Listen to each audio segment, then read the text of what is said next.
Hey friends, if you wish to forward emails in Gmail, then please watch this video. I will guide you through the procedure. So here's what you need to do.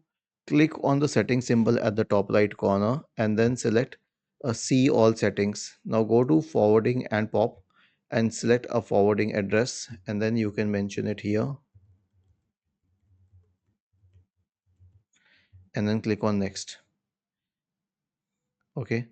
Now obviously I'll have to log in using that address and it will give me this pop-up here. Okay. To verify that it is actually me, and then click on continue and then click on try again. If you are unable to continue,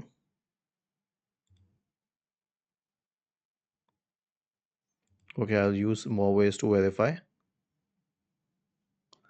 and then I'll select this option to tap yes on my tablet, and then I will tap and type 26.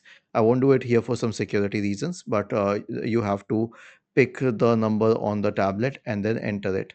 Was this helpful? If yes, then please subscribe to the channel. If not, then let us know in the comment section of the video on how we could help you further. Thank you for watching this video and have a nice day.